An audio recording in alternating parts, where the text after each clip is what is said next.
صرف قبلے سے نہیں ہوتی، بلکہ وہ سب اعمال کرتے ہوئے نماز پڑھنا ہی اللہ کے پاس قبولیت کی نماز ہے۔ سورہ بقرہ آیت نمبر 186 میں اللہ تعالیٰ فرماتے ہیں، اور جب میرے بندے آپ سے میرے متعلق پوچھتے ہیں، بے شک میں قریب ہوں، میں قبول کرتا ہوں پکارنے والے کی دعا جب وہ مجھ سے مانگے، بس چاہیے کہ وہ میرا حکم مانے اور مجھ پر ایمان لائے تاکہ وہ ہدایت پائیں۔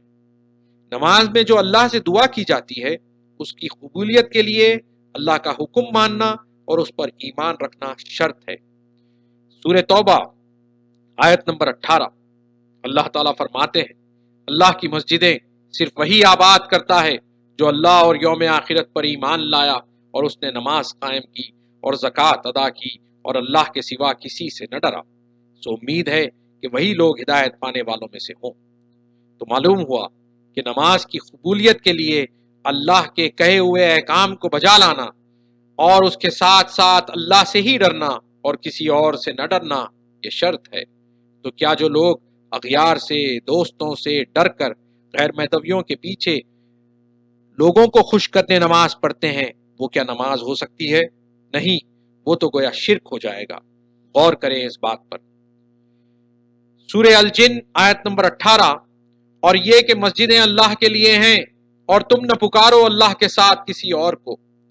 مقصد مسجدوں کا اللہ کے نام کی بلندی ہے اور صرف اللہ ہی کو پکارنا، اسی سے مانگنا، اسی کی نوکری، اسی کی غلامی، اسی کی بندگی کا اعتراف کرنا ہے۔ آپ کو آئندہ آنے والے سلائیڈ سے پتا چلے گا کہ صرف مومنین، بلیورز ہی نماز نہیں پڑھتے، بلکہ کافر، منافقین اور نام نہاد مسلمان بھی نماز پڑھتے ہیں، اور اللہ تعالیٰ مومنین کو ایسوں کی خبر بھی دے رہا ہے کہ مومنین ان جیسے نہ ہو جائیں اور ان میں خلط ملط نہ ہو جائیں۔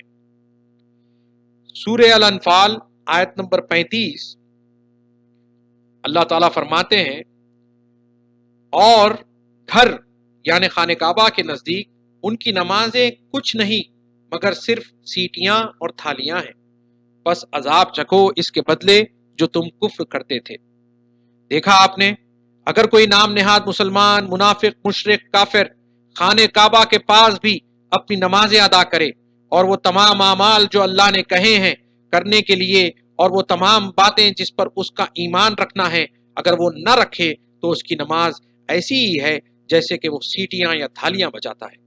تو غور کریں کہ کیا مومن ایسے کافروں اور نام نہاد مسلمانوں کے ساتھ نماز پڑھ سکتا ہے، اگرچہ مسجد حرم کعبہ ہی کیوں نہ ہو۔ سورہ الرعد آیت نمبر 14 اللہ تعالیٰ فرماتے ہیں، اس کو یعنی اللہ کو پکارنا حق ہے، اور وہ یعنی کافر جن کو پکارتے ہیں وہ انہیں کچھ بھی جواب نہیں دیتے مگر جیسے اپنی دونوں ہتھیلیاں پانی کی طرف پھیلا دیں تاکہ اس کے منہ تک پہنچ جائیں، اور وہ اس تک ہرگز پہنچنے والا نہیں، اور کافروں کی دعا یعنی پکار گمراہی کے سوا کچھ نہیں۔ دیکھا آپ نے، جو اللہ کے علاوہ دوسرے کو پکارتا ہے اس کی پکار کی مثال دی جا رہی ہے، اور کیا ایسے کوئی مشرک کافر کے ساتھ مومن اپنی دعا اللہ سے کرنا چاہے گا؟ نہیں، بالکل نہیں۔ سورہ غافر یعنی سورہ مومن بھی کہتے ہیں اس کی آیت نمبر 50 اللہ تعالیٰ فرماتے ہیں، وہ کہیں گے یعنی آخرت میں فرشتے کہیں گے کافروں سے، کیا تمہارے پاس تمہارے رسول کھلی نشانیوں کے ساتھ نہیں آئے تھے؟ وہ یعنی کافر جنہوں نے رسول کا انکار کیا کہیں گے، ہاں۔ وہ کہیں گے یعنی فرشتے، تم پکارو، اور کافروں کی دعا یا پکار گمراہی کے سوا کچھ نہیں۔ جن لوگوں نے رسول کا انکار کیا، رسول کے لائے ہوئے پیغام کو نہ مانا، ایسے کافروں کی دعا نہ دنیا میں سنی جا رہی ہے اور نہ آخرت میں۔ تو غور کریں کہ کیا مومن ایسے منکران رسول یا رسول کے لائے ہوئے پیغام کے منکر کے ساتھ اپنی دعا کرے گا، نماز پڑھے گا؟ بالکل نہیں۔ آگے دیکھتے ہیں سورہ النساء آیت نمبر 142 اور 143 اللہ تعالیٰ فرماتے ہیں، بے شک منافقین، جس کو ہپوکرائٹس کہتے ہیں انگلش میں، بے شک منافقین دھوکہ دیتے ہیں اللہ کو، اور وہ اللہ ان کو دھوکہ دے گا، اور جب نماز کو کھڑے ہوتے ہیں تو سستی سے کھڑے ہوتے ہیں، وہ دکھاتے ہیں لوگوں کو اور اللہ کو یاد نہیں کرتے مگر کم، یعنی بہت تھوڑا یاد کرتے ہیں۔ دوسری آیت کا ترجمہ ایسے ہے کہ اس کے درمیان ادھر میں لٹکے ہوئے ہیں، نہ ان کی طرف نہ ان کی طرف، اور جس کو اللہ گمراہ کرے تو ہرگز اس کے لیے نہ پائے گا کوئی راہ۔ دیکھیں، غور کریں کہ جو اللہ کو دھوکہ دے رہا ہے، کیا ایسے منافق کے ساتھ مومن نماز پڑھنے کا بھی سوچ سکتا ہے؟ بالکل نہیں۔ اب آگے دیکھتے ہیں اللہ تعالیٰ مومنوں کو ایسے منافقین، مشرکین اور کافروں کے ساتھ نماز کے متعلق اور عبادات کے متعلق کیا حکم دے رہے ہیں۔ سورہ النساء آیت نمبر 144، اے ایمان والو، کافروں کو دوست نہ بناؤ سوائے مومنین کے۔ کیا تم چاہتے ہو کہ تم اپنے اوپر اللہ کا صریح کھلا ہوا الزام لے لو؟ تو غور کریں کہ جن کافروں سے دوستی کا حکم نہیں، کیا ان کے ساتھ ہم اللہ کے حضور کھڑے رہنے کی جرات کر سکتے ہیں؟ ایک مومن ہرگز ایسا نہیں کر سکتا۔ سورہ النساء آیت نمبر 43، اللہ تعالیٰ فرماتے ہیں، اے ایمان والو، تم نماز کے قریب نہ جاؤ جبکہ تم سکارا یعنی نشے کی حالت میں ہو، یہاں تک کہ سمجھنے لگو جو کہتے ہو، اور نہ جب کہ غسل کی حاجت ہو سوائے حالت سفر کے، یہاں تک کہ تم غسل کر لو، اور اگر تم مریض ہو یا سفر میں ہو یا تم میں سے کوئی جائے ضرورت سے آئے یا تم عورتوں کے پاس گئے اور تم نے پانی نہ پایا تو پاک مٹی سے تیمم کرو، مسح کر لو اپنے منہ اور اپنے ہاتھوں کا، بے شک اللہ معاف کرنے والا ہے، بخشنے والا ہے۔ یہاں غور کریں کہ مومنین کو حکم ہو رہا ہے کہ وہ نماز کے قریب نہ جائیں جب وہ سکارا یعنی نشے کی جیسی حالت میں ہو، یہاں تک کہ سمجھنے نہ لگ جائیں کہ کیا کہہ رہے ہیں۔ کیا یہ ممکن ہے کہ مومن کسی ایسے شخص کے پیچھے نماز پڑھ سکتا ہے جس نے دنیا کی محبت کو اپنے دل سے نکالنا بھی ضروری نہیں سمجھا اور نہ نکالا، اور جو دنیا کے خیالات اور اس کے نشے میں مست ہو اور وہ اپنی نماز سے غافل ہو؟ کیوں پڑھے گا؟ ہرگز نہیں پڑھ سکتا۔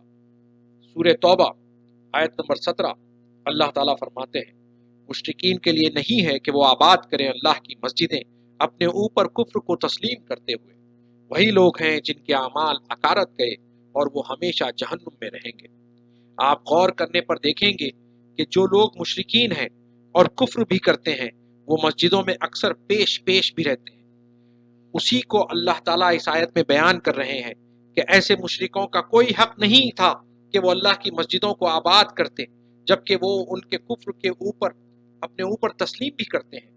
یہاں پر یہ باتیں بیان کرنے کا اللہ کا مقصد کیا ہو سکتا ہے کہ پہلے تو ہمیں یہ متنبہ کیا جا رہا ہے کہ ہم ایسے نہ بن جائیں، اور دوسرا یہ کہ ایسوں سے دوری اختیار کریں اپنے عبادات کے معاملے میں۔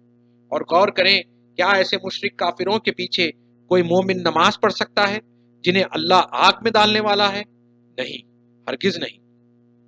سورہ التوبہ آیت نمبر 107، اللہ تعالیٰ فرماتے ہیں، اور وہ لوگ جنہوں نے مسجدیں بنائیں نقصان پہنچانے کے لیے اور کفر کرنے کے لیے اور مومنوں کے درمیان پھوٹ ڈالنے کے لیے اور اس کے واسطے اڈے کی جگہ بنانے کے لیے، جس نے اللہ اور اس کے رسول سے جنگ کی اس سے پہلے، اور وہ البتہ قسمیں کھائیں گے کہ ہم نے صرف بھلائی چاہی، اور اللہ گواہی دیتا ہے کہ وہ یقیناً جھوٹے ہیں۔ اور ایسے مشرکین، کافرین، منافقین بھی مسجدیں بناتے ہیں۔ آپ غور کر کے دیکھیں اپنے اطراف میں، کیوں؟ اس لیے کہ وہ چاہتے ہیں کہ نقصان پہنچائیں اور کفر کریں اور مومنوں کے درمیان پھوٹ ڈالیں، اور وہ ایسی مسجدوں میں اڈا بناتے ہیں جس کی بنسبت جہاں سے وہ اللہ سے لڑیں اور اللہ کے رسول سے لڑیں۔ اللہ اور اس کے رسول سے لڑنے کا مطلب کیا ہے؟ کہ جو اللہ کی مراد ہو، جو اس کا پیغام یعنی وہ قرآن کے ذریعے اللہ نے اپنے رسولوں کو بھیج کر ہم تک پہنچایا ہے، وہ اس سے لڑتے ہیں، قرآن سے لوگوں کو روکتے ہیں، اور انہی مساجد میں بیٹھ کر مومنین میں پھوٹ ڈالتے ہیں۔ ایسے اڈوں کو مومنوں کو پہچاننے کی ضرورت ہے اور ایسوں سے بچنا چاہیے۔ آپ غور کر سکتے ہیں آپ کے اطراف و اکناف میں جہاں اللہ کی آیات اور اللہ کے ذکر کے بجائے غیر اللہ کا ذکر شرک کے ساتھ ہوتا ہے، کیا ایسی مسجدوں میں، ایسی نام نہاد مسجدوں میں، ایسی مشرکین کی اتباع میں نماز پڑھی جا سکتی ہے؟ نہیں، ہرگز نہیں۔ اب دیکھیں آپ، اللہ تعالیٰ آپ کو ایسی مسجدوں میں جہاں شرک ہوتا ہے، کفر ہوتا ہے، کیا حکم دے رہے ہیں؟ سورہ توبہ آیت نمبر 108، اللہ تعالیٰ فرماتے ہیں، آپ اس میں یعنی ایسی مسجدوں میں جہاں سے یہ سب کچھ ہوتا ہے کبھی کھڑے نہ ہوں، بے شک وہ مسجد جس کی بنیاد پہلے دن سے تقوی پر رکھی گئی ہے زیادہ لائق ہے کہ آپ اس میں کھڑے ہوں۔ اس میں ایسے لوگ ہیں جو چاہتے ہیں کہ وہ پاک رہیں، اور اللہ محبوب رکھتا ہے پاک رہنے والوں کو۔ تو دیکھا آپ نے، صرف مسجد ہو جانا اور کسی جگہ کو مسجد کہہ دینے سے آپ وہاں جا کر نماز نہیں پڑھ سکتے۔ شرک سے پاک ایک اللہ کی عبادت کی جائے، ایسی مسجد میں ہی جا کر نماز پڑھی جانا چاہیے۔ اب آئیے آگے دیکھتے ہیں کہ مومن اور غیر مومن سے مراد میری کافر، مشرک، منافق کے درمیان اور کیا فرق رہتا ہے، تاکہ آپ کو اور وضاحت ہو جائے کہ اللہ کے حکم کے تحت آپ کس کے ساتھ نماز پڑھیں اور کس کے ساتھ نہ پڑھیں۔ سورہ آل عمران آیت نمبر 119، سن لو تم وہ لوگ ہو جو ان کو یعنی کافروں کو دوست رکھتے ہو اور وہ تمہیں دوست نہیں رکھتے، اور تم پوری کتاب پر ایمان رکھتے ہو، اور جب تم سے ملتے ہیں تو کہتے ہیں ہم ایمان لائے، اور جب اکیلے ہوتے ہیں تو وہ تم پر غصے سے انگلیاں کاٹتے ہیں۔ کہہ دیجئے تم اپنے غصے میں مر جاؤ، بے شک اللہ سینوں کی باتوں کو جاننے والا ہے۔ تو معلوم ہوا کہ مومن پوری کتاب پر ایمان لاتا ہے اور کافر، مشرک، منافق نہیں لاتے۔ مومنین کے سامنے منافقین اور مشرکین کہتے تو ہیں کہ ہم ایمان لاتے ہیں، لیکن پیچھے آپ سے بغض رکھیں گے اور غصہ کریں گے۔ یہ وہ بنیادی فرق ہے جس سے پہلے ہم خود اپنے ایمان اور مومن ہونے کے جائزہ لے سکتے ہیں، اور آسانی سے معلوم بھی ہو جائے گا کہ آپ کے اطراف و اکناف میں کون مومن ہے۔ سورہ البقرہ آیت نمبر 85، اللہ تعالیٰ فرماتے ہیں، اب اس آیت میں جو خاص بات دیکھنے والی ہے، جو منافقین، مشرکین اور کافرین کی خاص ہے، کہ وہ کتاب کے بعض حصے کو مانتے ہیں اور بعض کا انکار کرتے ہیں۔ یہ وہ خاص اور علانیہ دیکھنے میں آنے والی صفت ہے ان لوگوں کی، جس کو دیکھ کر ایک مومن ان سے علیحدہ رہ سکتا ہے۔ اللہ ہائی لائٹڈ اسکرین پہ دیکھ سکتے ہیں آپ، افتؤمنون ببعض الکتاب وتکفرون ببعض، اور آپ اس کو اپنے اطراف اور اکناف میں بہت دیکھ سکتے ہیں۔ سورہ ہود آیت نمبر 15 اور 16، اللہ تعالیٰ فرماتے ہیں، جو کوئی چاہتا ہے دنیا کی زندگی اور اس کی زینت، ہم ان کے لیے ان کے اعمال اس میں پورے کر دیں گے اور اس میں ان کی کمی نہ کی جائے گی۔ یہی لوگ ہیں جن کے لیے آخرت میں آگ کے سوا کچھ نہیں، اور آخرت اکارت گیا جو اس میں انہوں نے کیا، اور جو وہ کرتے تھے نابود ہوا۔ تو دیکھا آپ نے کہ اگر کوئی نام لیوا سو کالڈ مسلم ہے اور اس میں دنیا کی محبت موجود ہو، اور وہ دنیا کی محبت کو دل سے نہیں نکالتا، اور جس کے اعمال اس دنیا میں بیکار ہونے والے ہیں اور اس کو آگ میں ڈالا جانے والا ہے، کیا آپ ایسے نام نہاد سو کالڈ مسلمان کے ساتھ اپنے خدا کے سامنے کھڑے ہوں گے، نماز پڑھیں گے؟ کیسے پڑھ سکتے ہیں، اور کیوں پڑھنا چاہیے؟ سورہ الحدید آیت نمبر 20، اللہ تعالیٰ فرماتے ہیں، جان لو اس کے سوا نہیں کہ دنیا کی زندگی محض کھیل کود، زینت اور باہم فخر کرنا اور کثرت کی خواہش کرنا، مال میں اور اولاد میں، بارش کی طرح کہ کاشتکار کو اس کی پیداوار بھلی لگی، پھر وہ زور پکڑتی ہے، پھر تو اس کو دیکھتا ہے زرد، پھر وہ چورا چورا ہو جاتی ہے، اور آخرت میں سخت عذاب بھی ہے اور مغفرت بھی ہے اللہ کی اور رضامندی، اور دنیا کی زندگی دھوکے کے سامان کے سوا کچھ نہیں۔ تو معلوم ہوا کہ جو مومن ہوتا ہے اس کے نزدیک کھیل کود، تماشا، زینت، سجنا، سورنا، آپس میں فخر کرنا، مال کی کثرت کی خواہش، اولاد کی کثرت کی خواہش، یہ سب نہیں ہوتے۔ اور جو نام نہاد مسلمان ہوتا ہے اس کے پاس ان چیزوں کی خواہش کوٹ کوٹ کر بھری ہوتی ہے، اور جو اپنی نماز میں بھی صرف دنیا کی دعا کرتا ہے، اور جو نماز پڑھانے کے لیے بھی مال کی اجرت لیتا ہو، کیا ایسے کے ساتھ ایک مومن نماز پڑھ سکتا ہے؟ نہیں، ہرگز نہیں۔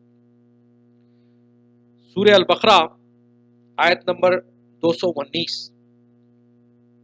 اللہ تعالیٰ فرماتے ہیں، وہ آپ سے پوچھتے ہیں شراب اور جوئے کے بارے میں، آپ کہہ دیں کہ ان دونوں میں بڑا گناہ ہے اور لوگوں کے لیے فائدہ بھی ہے، اور ان دونوں کا گناہ ان کے فائدے سے بہت بڑا ہے۔ اور وہ آپ سے پوچھتے ہیں کہ وہ کیا کچھ خرچ کریں، آپ کہہ دیں زائد ضرورت۔ اسی طرح اللہ تمہارے لیے احکام واضح کرتا ہے تاکہ تم غور و فکر کرو۔ اسی کنٹیکس میں سورہ الماؤن کی آیتیں 3 سے لے کر 7 ہیں، اللہ تعالیٰ فرماتے ہیں، اور نہیں رغبت دلاتا مسکین کو کھانا کھلانے کی، بس خرابی ہے ان نمازیوں کے لیے جو اپنی نمازوں سے غافل ہیں، جو دکھاوا کرتے ہیں اور عام ضرورت کی چیز بھی نہیں دیتے۔ دیکھا آپ نے کہ ایک طرف اللہ تعالیٰ مومنین کو خرچ کرنے کے بارے میں فرما رہا ہے کہ وہ ضرورت سے جو کچھ بھی زیادہ رہتا ہے اس کو خرچ کر دیتے ہیں اللہ کی راہ میں، اور دوسری طرف اللہ تعالیٰ ایسے منافقین کی صفت بیان کر رہا ہے جو معمولی ضرورت کی چیز بھی دوسروں کو نہیں دیتے۔ تو اگر کوئی ایسا سو کالڈ مسلم ہو، منافق ہو، جس میں ناپسندیدہ صفت ہیں، تو کیا ایسے کے ساتھ ایک مومن نماز پڑھنا، خدا کے حضور کھڑا ہونا گوارا کرے گا؟ نہیں، ہرگز نہیں۔ سورہ البقرہ آیت نمبر 80 سے لے کے 81، اللہ تعالیٰ فرماتے ہیں، اور انہوں نے کہا کہ ہمیں ہرگز نہ چھوئے گی آگ گنتی کے چند دن کے سوا۔ کہہ دو کیا تم نے اللہ کے پاس سے کوئی وعدہ لیا ہے کہ اللہ ہرگز اپنے وعدے کے خلاف نہیں کرتا؟ کیا تم اللہ پر وہ کہتے ہو جو تم نہیں جانتے؟ آگے اللہ تعالیٰ فرماتے ہیں، کیوں نہیں جس نے کمائی کوئی برائی اور اس کو اس کی خطاؤں نے گھیر لیا، بس یہی لوگ دوزخی ہیں، وہ اس میں ہمیشہ رہیں گے۔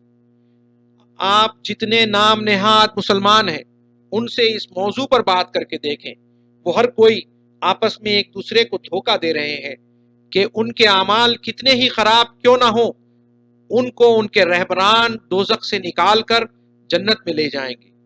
لیکن ایک مومن اللہ کی ان آیات پر یقین رکھتا ہے اور روز قیامت کے حساب و کتاب سے ڈرتا ہے، اور ہر دن اپنے اعمال کو اللہ کی مراد کے تحت لانے کی کوشش اور جستجو میں رہتا ہے۔ کیا ایسا مومن، ایسے نام نہاد مسلمان جو اپنی خواہش کے قائد بنا لیتے ہیں، جو اللہ کی مراد کے مخالف ہوں، ان کے ساتھ اپنی نمازیں پڑھے گا؟ کبھی نہیں، ہرگز نہیں۔ دیکھتے جائیے کہ سورہ یونس آیت 7 سے لے کر 8، اللہ تعالیٰ فرماتے ہیں، بے شک جو لوگ ہمارے ملنے کی امید نہیں رکھتے اور وہ دنیا کی زندگی پر راضی ہو گئے اور اس پر مطمئن ہو گئے، اور جو لوگ ہماری آیتوں سے غافل ہیں، یہی لوگ ہیں جن کا ٹھکانہ جہنم ہے، اس کا بدلہ جو وہ کماتے تھے۔ سورۃ کہف آیت نمبر 110 میں اللہ تعالیٰ فرما رہے ہیں، فرما دے کہ میں تم جیسا بشر ہوں، میری طرف وحی کی جاتی ہے، تمہارا معبود واحد ہے، سو جو اپنے رب سے ملاقات کی امید رکھتا ہے اسے چاہیے کہ وہ اچھے عمل کرے اور اپنے رب کی عبادت میں کسی کو شریک نہ کرے۔ تو غور کریں، آپ ایک وہ لوگ ہیں ایک طرف جو اپنے رب سے ملاقات کو ناممکن جانتے ہیں، اور دوسری طرف ایک وہ لوگ ہیں جو اپنے رب سے ملاقات کی طلب میں زندگی گزارتے ہیں۔ آپ جتنے نام نہاد مسلمان ہیں ان سے بات کریں اس موضوع پر، بالاتفاق پورے کے پورے اس بات کا سرے سے انکار کر دیں گے کہ اس دنیا میں اللہ سے ملاقات، اللہ کا دیدار ممکن ہی نہیں ہے۔ تو جب وہ لوگ اللہ کے دیدار کو ممکن ہی نہیں جانتے تو کیا اللہ سے ملاقات کی امید کریں گے؟ تو کیا وہ مومن جو اللہ کے دیدار کی طلب میں رہتا ہے ایسے نام نہاد مسلمانوں کے ساتھ اللہ کے حضور کھڑا ہو کر نماز پڑھ سکتا ہے؟ کیسے پڑھے گا اور کیوں؟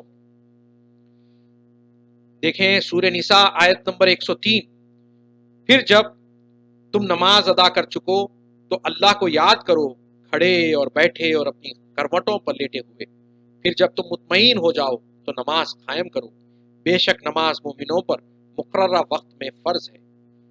اسی کنٹیکسٹ میں سورہ نساء آیت نمبر 142، بے شک منافقین دھوکہ دیتے ہیں اللہ کو اور وہ اللہ ان کو دھوکہ دے گا، اور جب نماز کو کھڑے ہوتے ہیں تو سستی سے کھڑے ہوتے ہیں، وہ دکھاتے ہیں لوگوں کو اور اللہ کو یاد نہیں کرتے مگر کم۔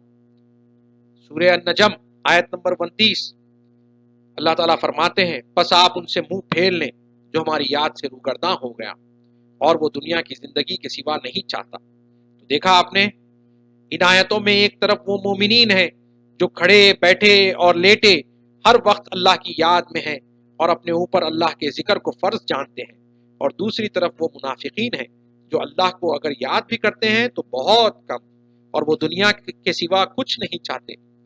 تو یہ ممکنات سے باہر ہوگا کہ اللہ تعالیٰ ان واضح آیات کو ہمارے سامنے رکھنے کے باوجود کوئی مومن دوسرے ایسے دنیا پرست اور اللہ کی یاد سے غافل یا منافق جو بالکل اللہ کو کم یاد کرتا ہے اس کے ساتھ اپنی نمازیں ادا کرے۔